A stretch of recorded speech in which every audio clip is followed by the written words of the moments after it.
Semangat pagi. Ya, mudah-mudahan hari ini kita mendapatkan berkah semuanya, mendapatkan informasi maupun mendapatkan ilmu pengetahuan tambahan. Semoga nanti bisa berkembang dengan jaringannya, semoga nanti bisa berkembang dengan teman-teman yang ada di lapangan. Dan hari ini saya akan menceritakan tentang tanaman porang. Udah tahu tanaman porang belum? Nah, terus? Hah? Memang semuanya umbi.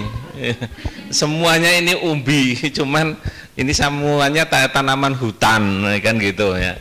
Kenapa kok jadi tren beberapa waktu yang terakhir ini? Karena banyak orang yang kepengen menanam porang tapi nggak ngerti caranya menanam porang. Yang pertama. Yang kedua adalah pasar ekspornya gede banget. Artinya berapapun jumlah porang yang dipanen sampai saat ini, ya, yang dipanen sampai saat ini selalu kurang terus karena kita banyakkan langsung diekspor, ya. Nah, apa sih keunikannya porang? Porang itu apa? Kalau porang dalam bahasa Latinnya adalah Amorphopalus mulleri, ya. Ini tanaman sesaudara dengan yang namanya iles-iles, dengan yang namanya suwek. Tahu suwek, iles-iles, walur dan lain sebagainya, tanaman kehutanan, tanaman yang berada di bawah tanaman hutan. Ya, jadi ini tanaman biasanya liar, kadang-kadang orang menyebutnya adalah sebagai tanaman makanannya ular. Beneran, bijinya itu karena dipakai untuk makan ular. Katanya begitu, tetapi ternyata memulai nilai ekonomis yang cukup tinggi. Mungkin ada yang belum kenal dengan saya adalah nama tertera di atas, saya Dinugroho, saya membantu di perkebunan, utamanya saya mengawal produk-produk yang nanti akan banyak berhubungan dengan perkebunan. Dan saya juga baru pulang dari Larantuka, baru 2 hari ini saya baru datang, baru masuk hari ini langsung ngisi. Jadi mohon maaf nanti kalau materinya ada beberapa gambar ataupun ada beberapa yang belum tersampaikan, saya mohon maaf karena belum sempat saya pindahkan. Saya di perkebunan Mete di Larantuka, kurang lebih rencananya 1000 hektar. Baru rencananya 1000 hektar ya, tapi sudah terbuka baru sekitar 300-an hektar. Belum banyak. Karena kan belum banyak, kenapa? Karena ada lebih banyak lagi, ya, lebih banyak lagi. Dan ini juga posisinya untuk ekspor. Produksinya ada, pabriknya ada di Bali, tapi kebunnya ada di NTT. Kembali ke cerita tentang porang, ya. Ini adalah latar belakang saya. Kalau mungkin nggak perlu ditulis, karena ini adalah sebelum saya bekerja di sini, saya pernah bekerja di tempat lain, baik di swasta maupun di BUMN nasional, dan sekarang saya baru bergabung kurang lebih 13 tahun, ya, baru 13 tahun, karena juga saya katakan masih berjalan sampai hari ini. Ini adalah kantor kita yang kita sayangi, ya. Sebelum kita nanti berpindah ke kantor yang lebih baru, karena saya yakin kalau semuanya para stokis lebih dari 2000-an stokis yang kumpul di sini nggak cukup lagi, maka ada kemungkinan besar kantor kita akan diperbesar lagi atau mungkin lebih nanti akan lebih bagus lagi. Baik Bapak Ibu, saya lanjut ke porang. Ini loh porang, tahu nggak? Apa bedanya dengan suwek, dengan iles-iles, dengan walur? Ya? Kalau dari kenampakannya, hampir semua tanamannya mirip kayak begini. Tetapi khusus untuk tanaman porang, dia punya belang-belang di bagian sini. Ya, yang kedua, dia memiliki kayak katak, yaitu di lipatan-lipatan ini bentuknya biji, ya, bentuknya biji-bijian di sini, di bagian ini, ketiak-ketiak atau lipatan tangkai daun. Ya, itu membedakan. Kalau dari sisi tanamannya, di suwak tidak ada, di iles-iles tidak ada, apalagi di walur, beda banget. Kemudian kalau sudah dalam bentuk umbi, ya, kalau yang namanya suwak dibelah, Ya ini saya katakan tadi, saya mohon maaf gambarnya mungkin Anda bisa mengira-reka ya kira-kira ya. Kalau ini misalnya adalah tanamannya yang saya potong itu adalah suwak, maka di sini nanti akan ada pola garis-garisnya. Dipotong, dibelah, jadi dua, maka dia nanti akan potong ada garis-garisnya. Warnanya kuning keemasan, ya. Kalau ukuran kita nggak ngerti ini umur berapa karena kita sudah dipotong.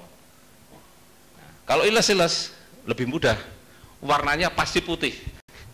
Jadi sudah beda. Kalau yang namanya porang kan kuning keemasan, kalau iles-iles warnanya putih, dan itu juga ada pola di situ. Lalu bagaimana dengan porang itu sendiri? Porang warnanya kuning keemasan, tetapi begitu dipotong, maka di situ kayak ada kristal atau semacam kayak pasiran atau gula gitu, yang kecil-kecil putih. Jadi dikorek gini pakai sendok atau mungkin pakai kuku gini aja, kayak gitu kita sudah tahu, oh ini porang.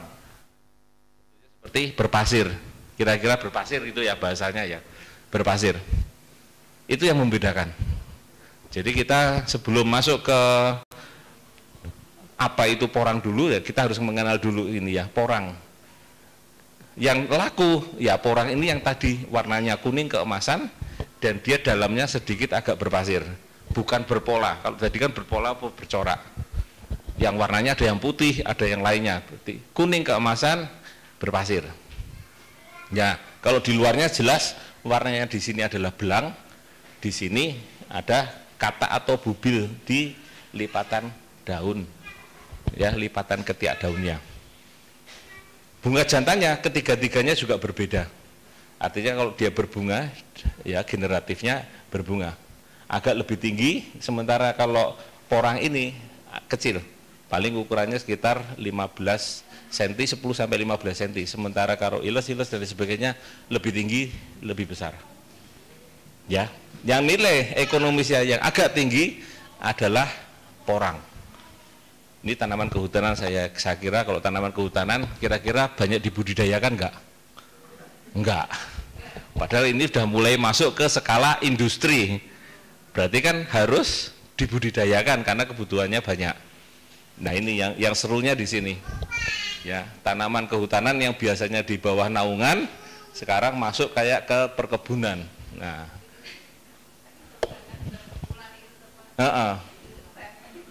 nah iya, sekarang bikin makanannya ular gitu loh. Tapi sekarang ularnya yang kita cari, kita basmi. Apa manfaatnya porang?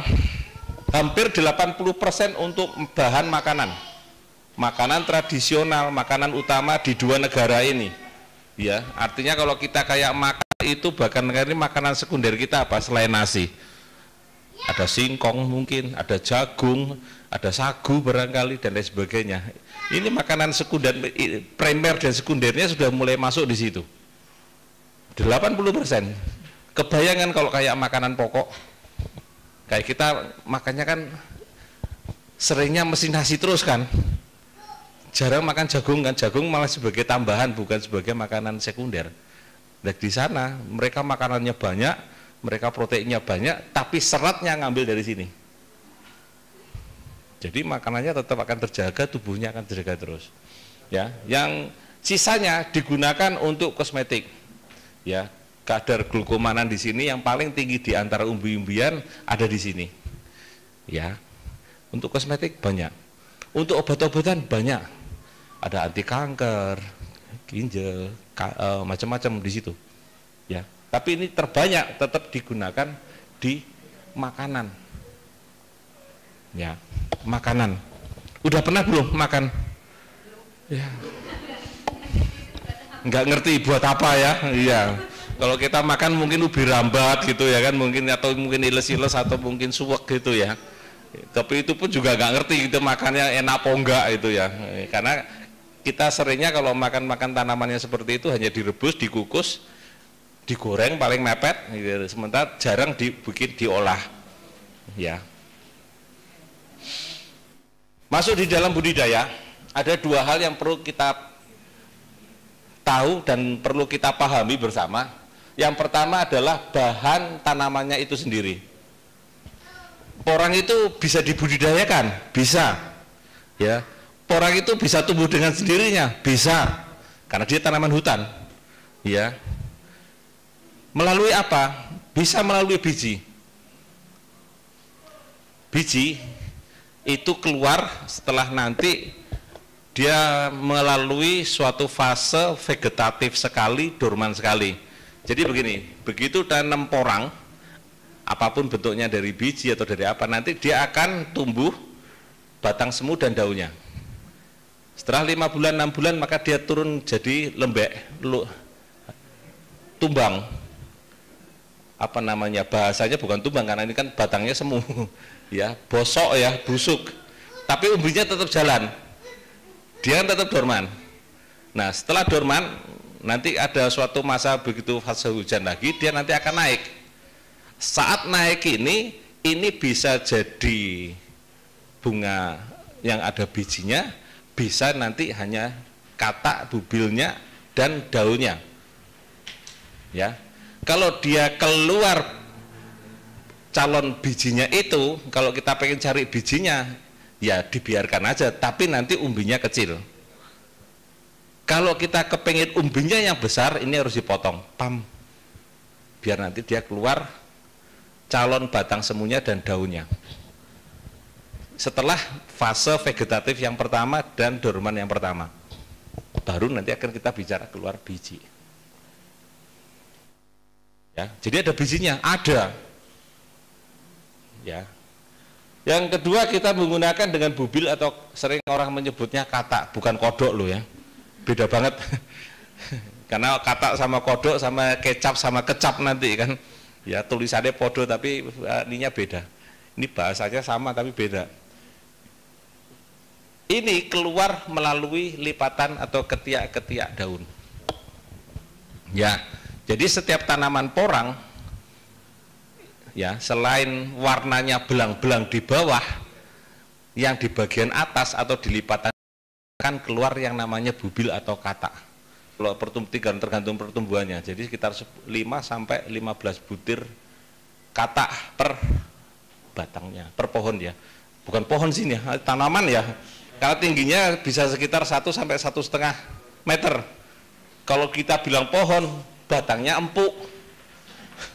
Kan bukan pohon namanya. Apa ya? Tanaman itu aja lah ya, kan bukan pohon. 3 sampai 5 cm. Ya, itu kita pakai di situ. Jadi kita gunakan selain biji, katak, kita juga pakai umbi yang kecil. Ya. Yang keempat, bisa dengan dengan cara umbi yang dibelah. Jadi kalau ukurannya di atas 3 cm atau mungkin 5 cm, diambil dengan dipotong. Ya, sederhana kalau itu, jadi hampir sama kalau gitu ya kan. Sekitar 1 bulan, 1,5 bulan kita ambil, kita pindahkan, namanya juga cabutan. Ya, tapi sejauh mana kita menggunakan cabutan? Ya kalau cuma lahan perseorangan dan luasnya tidak terlalu luas, bisalah kita pakai ya. Tapi kalau kita bicara kebun 1 hektar saja, ya mungkin cara ini agak repot untuk nyarinya, ya. Karena jumlahnya cukup banyak. Kalau jarak tanamnya antara 1 sampai setengah meter, 1 meter sampai kali setengah meter, 50 cm, 50 kali 100 katakanlah begitu, maka isinya kurang lebih sekitar 20.000. 20.000 nyari bibit cabutan. Ya, tidak ekonomis ya. Kurang ekonomis. Ini bahannya. Ya, untuk yang digunakan untuk kita menanam porang. Nah, yang kedua yang perlu diperhatikan adalah media tanam. Setelah kita mendapatkan bahannya, bisa beli. Ya, bisa beli kalau bibit-bijinya bisa begitu. Ya. Yang perlu diperhatikan adalah media tanam. Ada beberapa hal yang patut kita pelajari bersama. Pertama adalah iklimnya dulu. Ya. Dia akan optimum di sekitar 500 sampai 600 di atas permukaan laut. Seperti halnya mete, dia bisa 1 sampai 1.200 permukaan laut, tapi dia efektif di 700-an. Untuk porang dia optimum di angka 400 sampai 500 ya, optimum pertumbuhannya yang sangat optimum di sekitar ketinggian 400 sampai 500 meter di atas permukaan laut. Ya, bisa nggak ditanam di ketinggian 1 meter dan sebagainya? Bisa, bukan tidak bisa, bisa. Ya, bisa nggak di atas 1000, sekitar 1800-an gitu di Dieng misalnya gitu ya, bisa. Ya, cuman hasilnya tentu akan berbeda. Ya. Kemudian dia membutuhkan suhu hangat. 25 ini kan hangat ya. 35 ya agak lebih hangat. Anget ya, karena 35 kan lumayan kayak kemarin. Ya, bisa itu ya dengan suhu yang sampai 35. Memang rata-rata sekitar 26-27 kurang lebih suhu kamar. Ya. Kemudian curah hujan membutuhkan air, iya, makanya ada sekitar 300 sampai 500 mili per bulannya minimal selama periode pertumbuhannya. Kalau secara umum 1000 sampai 1500 mili per tahunnya. Artinya dia kalau ditanam di daerah yang cukup kering, dia kurang begitu optimum pertumbuhan dan hasil panennya. Ya. Iklim tadi perlu diperhatikan, kondisi perlu diperhatikan, sekarang tanahnya yang perlu diperhatikan. Apa yang dia butuhkan? Hampir semuanya bisa. Hampir semuanya bisa, kecuali ya lahan-lahan yang memiliki lempung yang hitam atau yang lempung yang warnanya putih. Ya, lempung itu yang biasanya cenderung untuk agak lengket ya. Itu dia tidak, kurang bisa begitu optimal. Kalau yang lainnya hampir semuanya bisa. pH rata-rata juga sekitar 6 sampai 7,5 kurang lebih ya. Jadi kalau di gambut mesti dinaikkan dulu. Ya, karena ini kan biasanya tanaman hutan toh. Ya, pH rata-rata kalau masih terbuka gitu rata-rata juga masih kondisinya optimum di kisaran 6 sampai 7. Ini aja yang perlu diperhatikan. Untuk daerah-daerah yang warnanya lempungnya hitam atau putih, ya, tidak optimum, ya. Kemudian yang berikutnya adalah intensitas cahaya matahari yang dibutuhkan. Hampir tanaman porang itu rata-rata ditanam di bawah naungan tanaman induknya yang di hutan, baik itu jati, baik itu tanaman apa yang lain-lain gitu ya kan, ya. Maka dia membutuhkan intensitasnya antara 50 sampai 60%, bahkan bisa sampai 70%. Dan di beberapa kejadian kalau kita lihat di dunia maya itu sudah 100%, artinya betul-betul membuka lahan di kebun, bukan lagi di bawah naungan. Ini yang terjadi sekarang ini, bahwa sekarang menanamnya adalah pakai galengan, pakai ajir, pakai itu ya, mirip kayak orang menanam bawang merah misalnya gitu, jagung di lahan terbuka. 100% berarti intensitasnya sudah mulai ada. Ya, jadi ini tanaman yang bisa ditanam juga di lahan terbuka. Ya, sudah mulai ada yang menanam seperti itu. Ya, jadi tadi kita cerita dari iklimnya, kita cerita tentang medianya atau tanahnya, ya. Ini kita terbuka, artinya tidak di polybag, karena kita bicaranya adalah skala kebun. Kalau skala polybag ya berbeda, karena itu kan mungkin untuk tanaman, sekedar tanaman kesenangan, tapi ini bicara kebun, ya, baik yang di bawah naungan maupun yang terbuka, ya. Nah, kalau kita menghitung kebutuhan bibit, tadi bibit kan bisa bermacam-macam, ada 5 cara. Kalau jarak tanamnya 1,5 meter, presentasinya kurang lebih sekian 90%, maka kurang lebih akan membutuhkan, kalau kita memakai umbi 1,5 ton atau kurang lebih umbinya isinya sekitar 20 hingga 30 butir per kilonya umbi dengan diameter 3 sampai 5 tadi kan.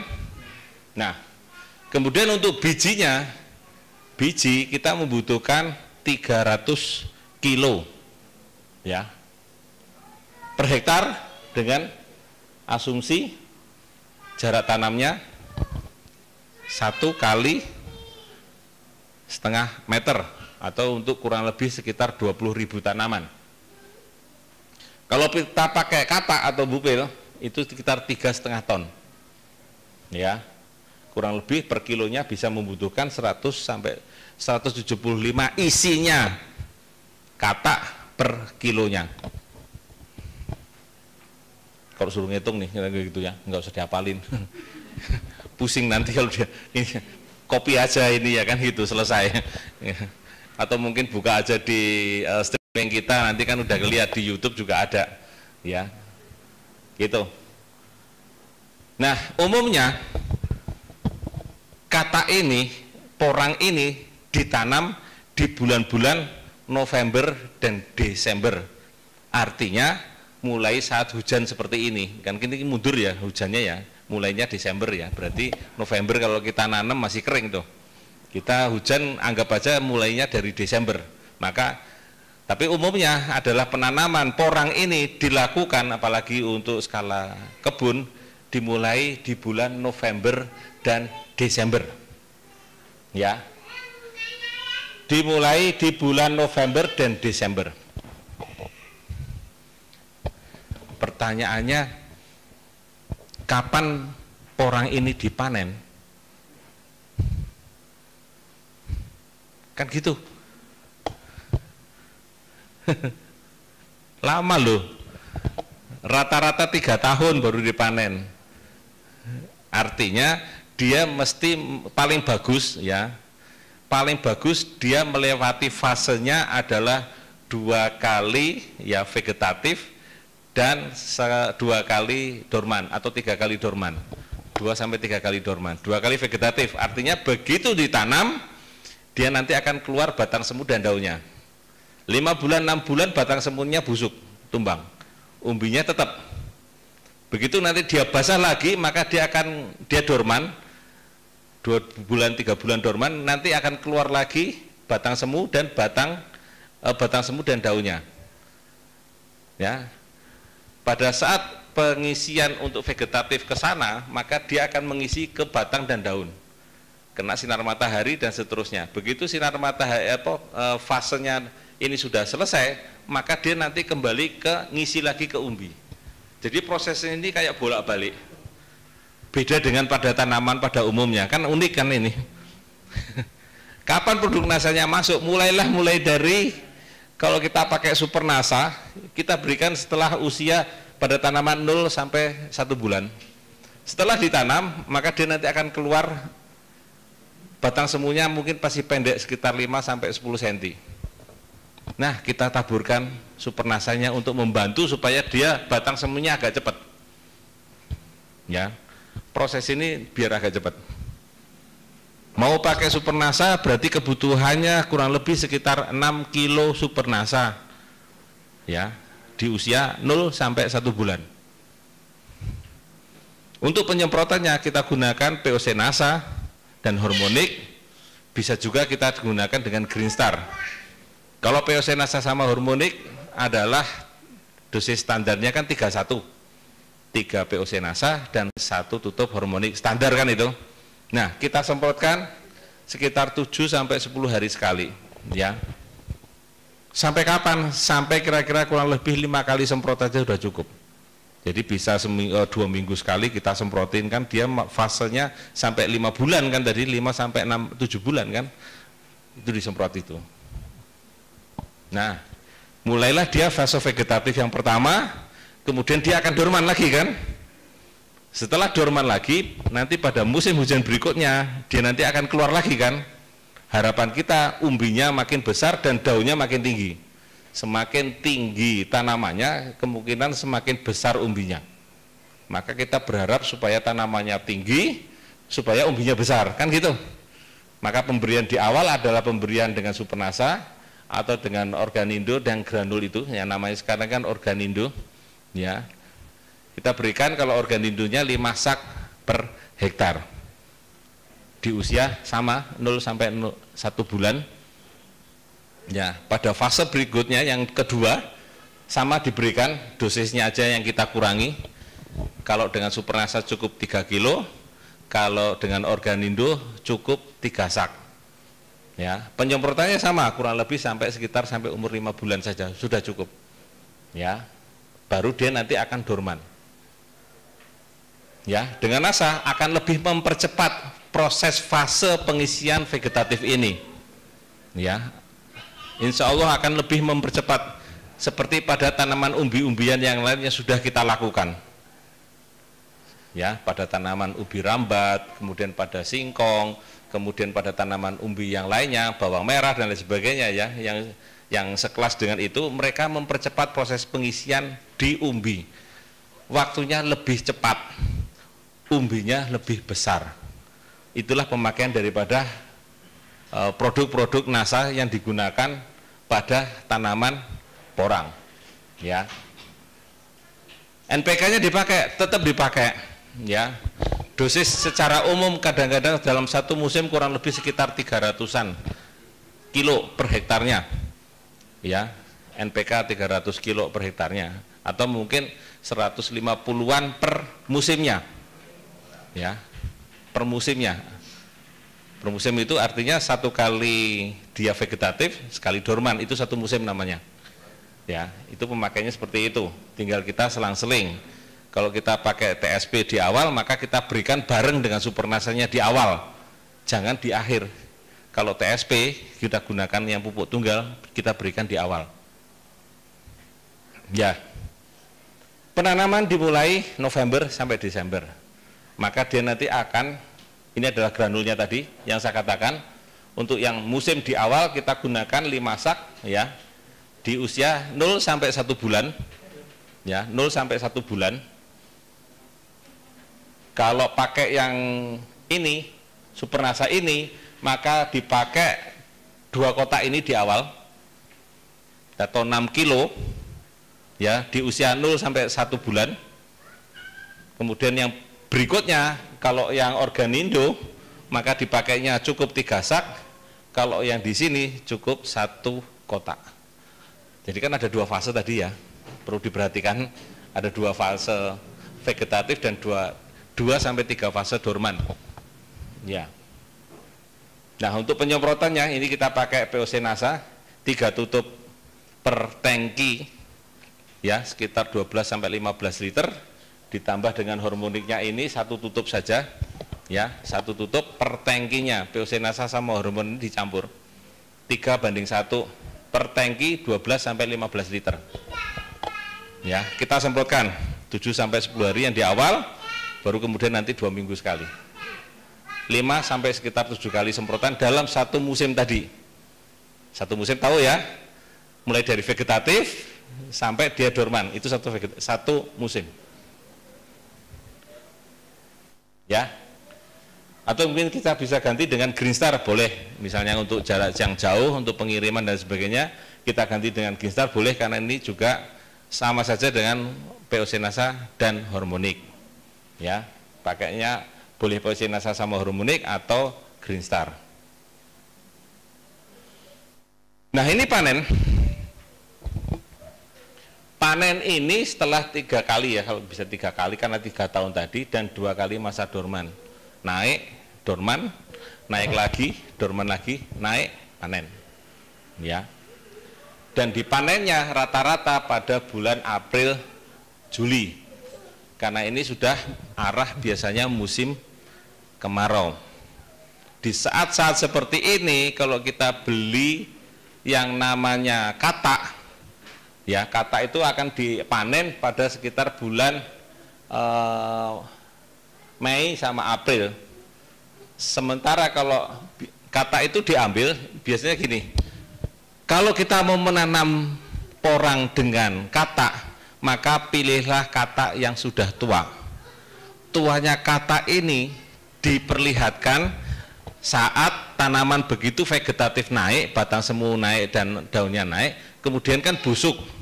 Nah, kataknya kan tertinggal. Di situ kita mengambil kataknya. Cuman kadang-kadang petani-petani kan tidak kepengen cepat, kadang-kadang ya, pengen supaya mungkin gimana, maka biasanya dia masih melakukan pertumbuhan pada saat dia naik, kataknya sudah diambilin. Yang terbaik kalau kita menggunakan biji untuk katak, maka kataknya harus yang sudah tua, ya, batang semuanya sudah jatuh karena busuk, nah baru kita ambil. Nah, dia dipanen rata-rata di bulan Mei April, sementara umbinya dibiarkan dulu sampai biasanya lewat dari April atau Juni, kadang Juli, Agustus dan seterusnya, kurang lebih antara Juni, Juli, Agustus. 3 bulan itu dia diambil umbinya, supaya benar-benar sudah selesai proses pengisian umbinya. Di saat panen yang perlu diperhatikan adalah begitu porangnya sudah busuk, jatuh, ya kan gitu. Kadang-kadang kalau di tanaman kalau di bawah hutan tidak ditandai, kita lupa ini porangnya posisinya di mana, karena saking luasnya dan kadang tersebar.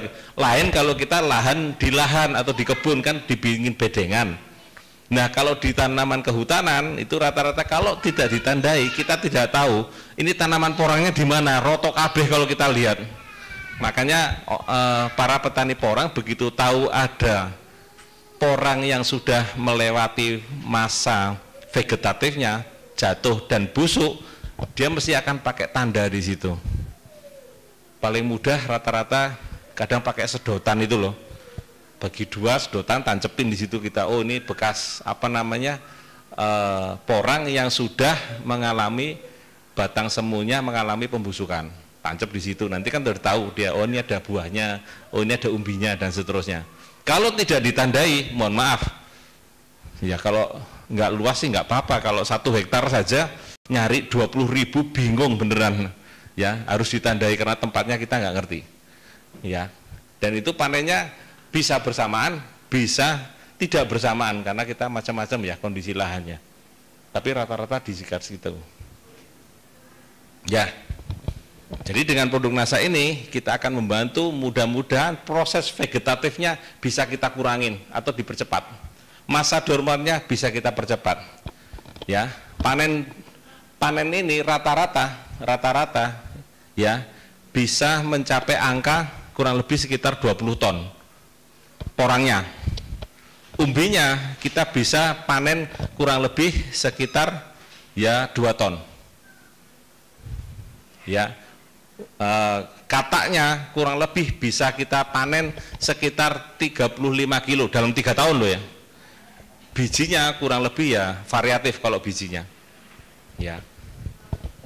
Jadi hasilnya kalau rata-rata kita dapatkan beberapa analisa itu bisa mencapai kurang lebih sekitar 6 sampai 8 juta per hektar. Padahal nanam porang gampang atau gampang banget? Kan nggak ada mudahnya, nggak ada kata susahnya, nggak ada kata sulitnya. Wong ini tanaman kehutanan. Cuman sekarang dibudidayakan karena permintaannya yang cukup banyak dan mereka menghendaki porang-porang yang biasanya dijual adalah yang di atas 5 ons atau 500 gram atau setengah kilo ke atas ya, setengah kilo ke atas. Kalau yang kecil-kecil umbinya dipakai untuk bibit, kalau yang besar di atas 5 ons atau 500 gram atau setengah kilo biasanya sudah bisa dijual, dan dijualnya dalam bentuk chips rata-rata. Tahu chips ya? Cuma diiris tipis kayak begitu, kayak singkong digoreng itu kan dengan ketebalan kurang lebih sekitar 1 cm misalnya gitu ya. Apa jenenge kan jeriping kan ukurannya cuma 1 mili ini 1 cm, jadi rada tebel kayak singkong digoreng itu ya kan. Ubi kalau digoreng itu kan kurang lebih sekitar ya segini kan, dibentuk chips gitu ya, dikeringkan. Nah ini kalau yang belum pakai NASA rata-rata 100 kilo porang itu yang terjadi adalah dalam bentuk kering antara 10 sampai 15 kilo. Dikit ya jadinya ya, ngempes, mimpes. Makanya harga yang basah dengan harga yang kering beda. Kalau yang harga yang basah katakanlah bisa mencapai 3.000, 4.000, kadang sampai 5.000. Kalau yang kering bisa berapa? Ya lebih dari 25.000 gitu ya. Atau mungkin bisa lebih dari yang nilainya lebih besar lagi karena kebutuhan relatif, karena kita bicara dolar kalau kita sudah ekspor. Ya. Kalau pakai NASA 100 kilo ini pada rendemen yang biasa kita analogikan pada tanaman-tanaman yang lain, insya Allah kita bisa mendapatkan ya kurang lebih sekitar 25 sampai 30. Gede banget kan bedanya. Dari proses basah ke kering itu loh banyak hilangnya. Karena kita bicara rendemen, maka faktor dari penggunaan produk NASA ini kita bicaranya pertama adalah di kuantitasnya. Insya Allah kita panennya tidak hanya sekitar 20 ton, tetapi bisa lebih, bisa bertambah sampai 10, kadang sampai 30%. Ya, jadi nambahnya cukup banyak. Yang kedua tentang rendemennya.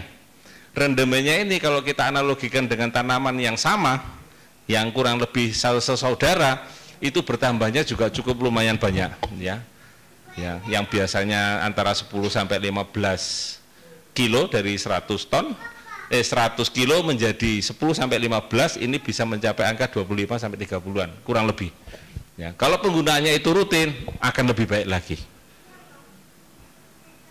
Nah, itulah cerita tentang porang.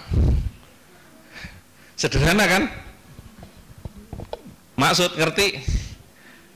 Ada yang pengen ditanyakan? Nggih?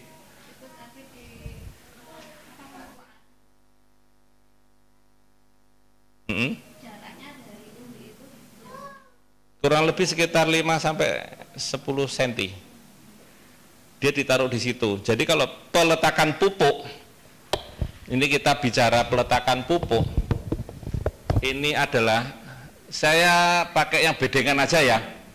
Ini anggap bedengan ya, jaraknya katakanlah sama. Ini adalah tanamannya 1,5 kali setengah meter begitu. Maka di sini ditaburkan NPK dan Supernasa atau organindonya. Kalau kita kesulitan muteri kayak begini, kadang kan kesulitan. Kalau pakai makro nggak apa, kita pocket. Ini tanamannya saya besarin. Ini di pocket kanan dan kirinya atau atas dan bawahnya. Istilahnya di pocket. Pocket itu pakai sendok saja, serut, masukin, tutup, masukin, tutup. Ada yang nanti bukain, ada yang nanti ngisi. Jadi ada 2 orang yang bekerja di situ. Ya, satu buka saja, satu ngisi dan nutup. Jadi yang buka itu cuk jalan dia terus, yang belakangnya ngisi itu pakai tangan. Kenapa? Karena porang ini kalau ditanam, saya tatakan ini adalah permukaan tanah, ini adalah porangnya. Ini harus ke atas posisinya. Jarak dengan ini kurang lebih sekitar 3 sampai 5 cm. Tipis kan, nggak terlalu tinggi.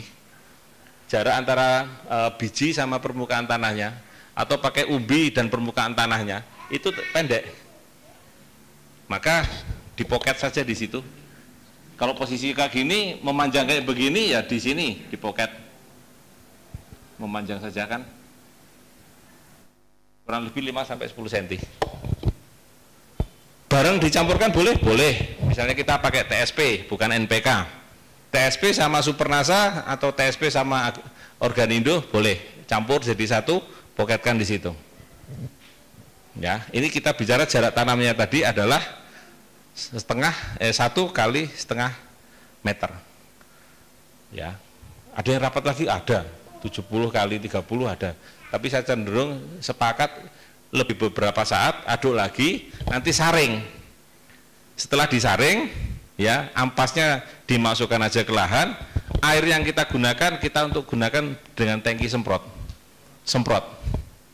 Tapi di perakarannya ya, kalau 1 bulan ini tanamannya kurang lebih sudah sekitar berapa senti ini? Salah anunya, salah mencet, kepencet. Ya, Ini kalau sudah 1 bulan rata-rata ini sudah keluar. Ya. Katakanlah segini, semprotnya jangan langsung ke sini. Ya mungkin kena tapi ya nggak apa-apa yang sekitar sini aja. Semprot 20.000 loh. Kalau kocor punggungnya kasihan. Ya bisa sih pakai kayak botol itu digintu-gitu gitu ya kan gitu. Nggak apa-apa. Tapi kalau kepengen agak yang biasanya nyemprot kan lebih agak degek gitu kalau nyemprot. Bisa disemprotkan di sekitar sini. Nggak, kena daunnya ya nggak apa-apa. Sedikit aja di situ semprotin. Ini tanaman hutan. Iya, penyemprotannya penyemprotannya yang POC-NASA dan hormonik kenapa kok hanya sampai 5 sampai 7 kali saja, ya. Ya kalau diterusin nggak apa-apa, lebih bagus, tetapi efektifnya memang hanya 5 sampai 7 kali. Kayak pada tanaman padi kan kalau disemprot POC-NASA sama hormon kan cuma 3 kali. 15, 30 dan 45. Tetapi pada tanaman porang ini bisa sampai 5 kali semprot sudah cukup atau 7 kali semprot sudah cukup.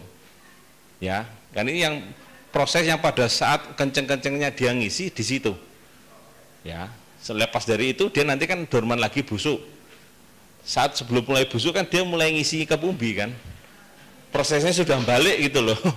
Ya, ini kan proses yang bolak-balik terus. Umbi nanti ngisi jadi vegetatif. Setelah vegetatif mau selesai dia ngisi lagi ke umbi. Balik lagi nanti ke atas, balik lagi ke bawah. Di saat dia naik ke atas kita support supaya daunnya batang dan daun daun dan batang semuanya dia besar. Pada saat dia bawah dia supernasanya sudah masuk di situ. Jadi umbinya diperbesar sama-sama di situ. Atasnya besar, bawahnya besar. Atasnya besar, bawahnya besar. Lagi lebih gede. Makanya nanti hasilnya bisa jadi 1 butir bisa lebih dari 2 kilo.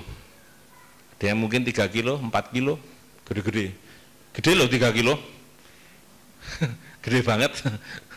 Iya. Ada lagi yang pengen ditanyakan? Bentar ya, Bu.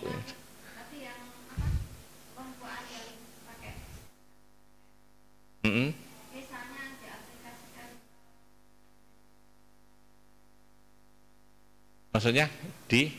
Kalau singkong, tapi pupuknya misalnya pakai kemasan, itu jarak tanamnya juga sama. Kalau singkong jaraknya macam-macam.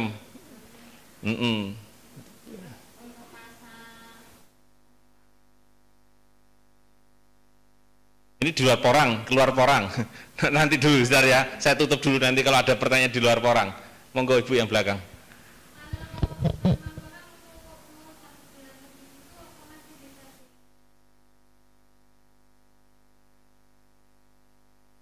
Kan bisa semprot. Ini kan 0 sampai 1 ini kan karena dia fasenya masih kecil gini, dia mau naik, kita bantu umbinya supaya naik. Tapi begitu dia naik, dia lebih besar naik supaya dia nanti support ke bawah. Berarti yang kita gunakan supernasanya pada saat vegetatif yang pertama, pada saat naik yang pertama, kita tinggal kita semprot aja yang di atas. Yang semprot jadikan 7 kali. Yang supernasanya nggak usah pakai dulu. Nanti setelah yang kedua, setelah busuk kita biarin nanti panen vegetatif yang kedua, nah baru 0 sampai 1 bulan tadi masuk supernasanya. Gitu. Ada yang pengen bertanya lagi tentang porang dulu? Kalau enggak saya tutup dulu, nanti kita tanya-tanya diskusi dengan yang lain. Ada? Enggak ada. Saya tutup ya. Baik, terima kasih teman-teman. Untuk porang kita sudahi. Kalau mungkin bertanya silakan datang ke kantor kami DPT Natural Nusantara, atau mungkin kita diskusi melalui WA di nomor-nomor kami yang sudah ada. Sampai jumpa, sampai ketemu lagi. Semangat pagi. Oke, ditutup dulu. Baik, terima kasih teman-teman. Bisa kita lanjutkan, silakan nanti kita diskusi di luar porang. Jadi tanya porang juga boleh, di luar porang juga boleh. Tadi untuk singkong.